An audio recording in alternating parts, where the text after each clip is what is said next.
Bonjour à tous, bonjour et bienvenue dans cette nouvelle vidéo. Aujourd'hui, on va parler d'un sujet qui nous touche tous, que l'on soit employé ou employeur, ce sont les arrêts maladie. Je suis Romain, fondateur d'entreprendre.ch, plateforme pour la création d'entreprises en Suisse et également fondateur de la fiduciaire Carpeo. Je suis expert comptable diplômé, donc je vais pouvoir vous accompagner sur ces questions-là.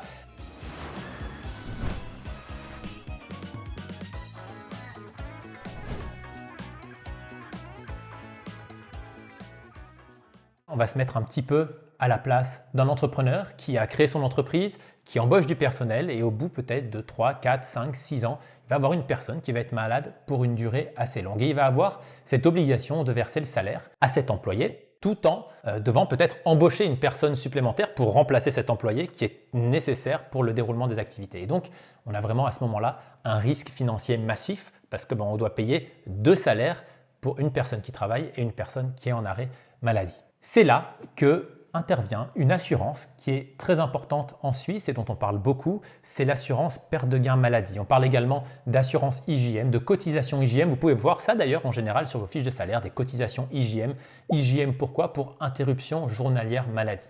Qu'est-ce que c'est qu'une assurance IJM? Une assurance IJM, c'est une assurance que va prendre votre employeur et qui va le couvrir dans le cas où vous ou un de ses employés tomber malade pour une période longue. Qu'est-ce que cela signifie? Cela signifie que c'est à ce moment-là l'assurance qui va verser votre salaire et non plus l'employeur. Et donc l'employeur se libère d'un risque, le risque de devoir payer le salaire à un employé sur le long terme tout en devant embaucher quelqu'un d'autre.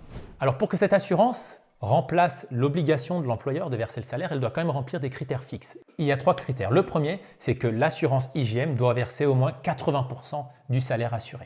Le deuxième critère, c'est que cette assurance doit pouvoir vous couvrir sur une période relativement longue, voire même très longue. 720 ou 730 jours, ce qui correspond à peu près à 2 ans de travail. Et c'est l'obligation, l'assurance doit pouvoir vous couvrir sur une longue période comme cela. Et enfin, le troisième critère, c'est que votre employeur, sur votre fiche de salaire, doit prendre au moins la moitié de la cotisation d'assurance IJM à sa charge. Et souvent, on se dit l'assurance IJM qui est prélevée sur mon salaire, c'est un coût supplémentaire pour moi, employé, c'est pas top. Mais en fait, il faut vraiment voir ça plutôt comme une chance d'avoir un employeur qui vous permet d'avoir une assurance IJM. Pourquoi?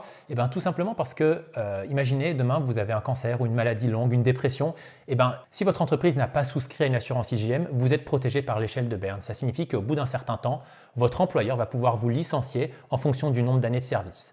Par contre, si votre employeur a souscrit à une assurance IJM, vous serez protégé. Vous toucherez 80% de votre salaire pendant une période qui peut aller jusqu'à 720, 730 jours. Et donc, cela veut dire quoi? Ça veut dire que vous serez beaucoup mieux couvert, beaucoup mieux protégé. Mais vous allez me dire 80% du salaire, ce n'est pas le 100% du salaire que mon employeur doit me verser selon l'échelle de Berne.